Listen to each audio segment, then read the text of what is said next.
नमस्कार, आनंद टीवी देख रहे हैं आप और मैं हूं आपके साथ नैन्सी शर्मा। और चलिए बुलेटिन की शुरुआत करेंगे इस वक्त की बड़ी खबर के साथ में, जो कि देहरादून से जुड़ी हुई रहेगी। दरअसल आपको बताते चलें कि सीएम धामी के आज कई सारे कार्यक्रम रहने वाले हैं। प्रवासी उत्तराखंडी सम्मेलन में वे शामिल होंगे। वहीं दून विश्वविद्यालय में ये सम्मेलन रखा गया है, जहां हवाई सेवा का भी वे शुभारंभ करेंगे। कार्यक्रम में वर्चुअली रूप से सीएम शामिल होंगे। तो सीएम धामी के आज के कई सारे कार्यक्रम रहने वाले हैं, जहां आपको बताते चलें कि प्रवासी उत्तराखंडी सम्मेलन में भी शामिल होंगे। तो वहीं दून विश्वविद्यालय में कार्यक्रम का आयोजन रखा गया है, जहां हवाई सेवा का शुभारंभ करेंगे। वहीं कार्यक्रम में वर्चुअली रूप से सीएम शामिल होंगे। तो देहरादून से इस वक्त की ये बड़ी खबर, जहां आपको बता दें कि सीएम धामी के आज के कई सारे कार्यक्रम रहेंगे। प्रवासी उत्तराखंडी सम्मेलन में वे शिरकत करेंगे, शामिल होंगे, जहां दून विश्वविद्यालय में सम्मेलन रखा गया है। इस सम्मेलन में वे शिरकत करेंगे और उसके बाद हवाई सेवा का शुभारंभ करेंगे और कार्यक्रम में सीएम वर्चुअली रूप से शामिल होंगे।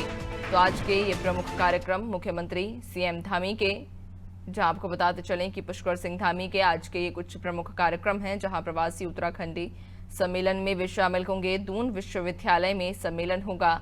हवाई सेवा का इस दौरान वे शुभारंभ करेंगे और सभी कार्यक्रमों में वर्चुअली रूप से सीएम शिरकत करेंगे।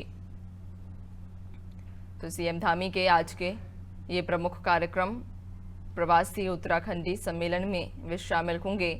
यहां दून विश्वविद्यालय में सम्मेलन रखा गया है। ज्यादा जानकारी लेंगे, सहयोगी सोनू हमारे साथ में जुड़ चुके हैं। सोनू, सीएम धामी के आज के कई सारे कार्यक्रम रहने वाले हैं, विस्तार से जानकारी दीजिएगा कार्यक्रमों को लेकर।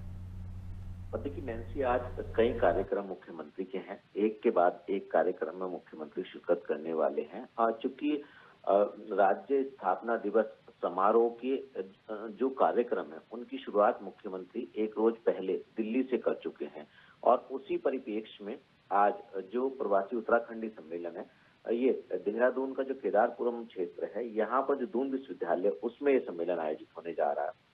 सरकार की और सरकार के मुखिया की ये कोशिश है कि जो अन्य प्रांतों में रहने वाले उत्तराखंड के लोग हैं, जो प्रवासी उत्तराखंडी हैं, उनका समागम कैसे हो सके, उत्तराखंड के समग्र विकास में, उत्तराखंड के चहुमुखी विकास में किस तरह से जो उत्तराखंड से ताल्लुक रखने वाले लोग हैं, जो बाहर दूसरे राज्यों में रहने वाले लोग हैं या विदेशों में रहने वाले लोग हैं, उनके सुझाव और उनको उनका समागम के दौरान उनके सुझाव जो है वो भी लिए जा सके और उनसे चर्चा की जा सके। तो कहीं ना कहीं सरकार की कोशिश है।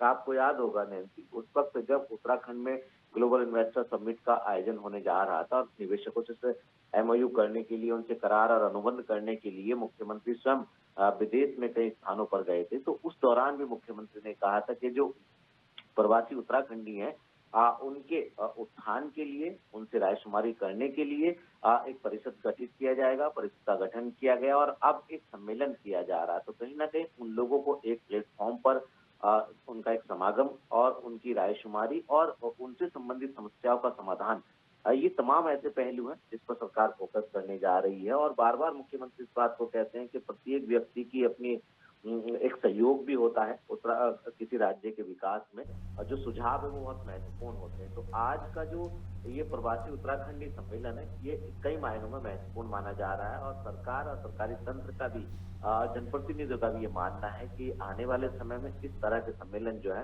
वो उत्तराखंड के चहुमुखी विकास के लिहाज से मील का पत्थर साबित होने वाले हैं। इसके अलावा अगर हम दूसरे कार्यक्रम की बात करें तो आज मुख्यमंत्री देहरादून से उत्तरकाशी का जोशियाड़ा और इसके अलावा जो चमोली जनपद का जो गौचर है, इन दो क्षेत्रों की हवाई सेवाओं का शुभारंभ कर रहे हैं। और जो देहरादून है, इससे पिथौरागढ़ को भी कनेक्ट किया जा रहा है। तो ये सरकार के मुखिया लगातार ये कोशिश कर रहे हैं कि उत्तराखंड की जो हवाई सेवा है, इन हवाई सेवाओं का कैसे विस्तारीकरण किया जा सकता है और जहां पर केंद्र के जो केंद्रीय नागरिक उड्डयन विभाग है उसके सहयोग की, एनओसी की जरूरत है, वहां पर उनके सहयोग से इन व्यवस्थाओं को कैसे और बेहतर किया जा सकता है, क्योंकि आपदा जैसे हालात में हवाई सेवाओं का बहुत ज्यादा उपयोग होता है और इसके लिए सरकार ड्रोन पॉलिसी को भी अस्तित्व में लाई है।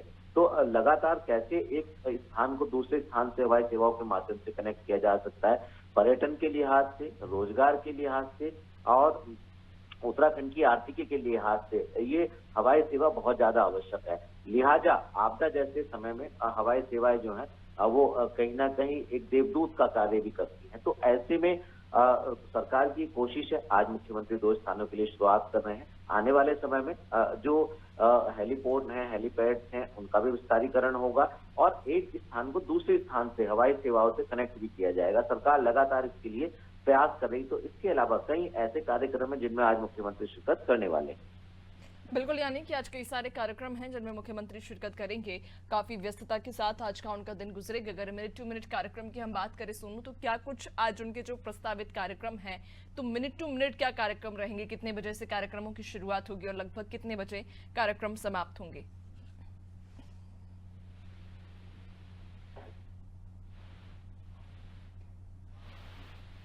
सोनू, आपको आवाज आ पा रही है?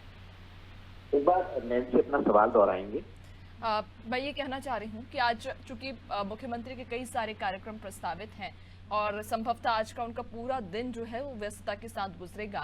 मिनट टू मिनट कार्यक्रमों की यदि हम बात करें तो क्या कुछ आज उनका कार्यक्रमों को लेकर रूपरेखा तय की गई है? कितने बजे से कार्यक्रमों की शुरुआत होगी और कितने बजे तक लगभग खत्म होंगे?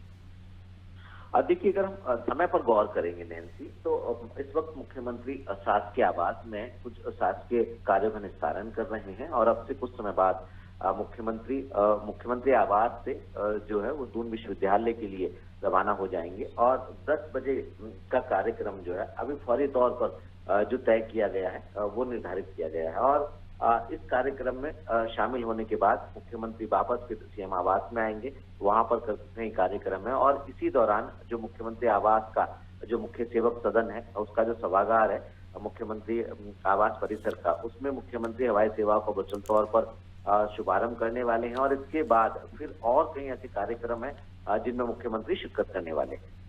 ठीक है, बहुत शुक्रिया आपका। बने रहिएगा और भी आगे आपसे अपडेट्स लेंगे।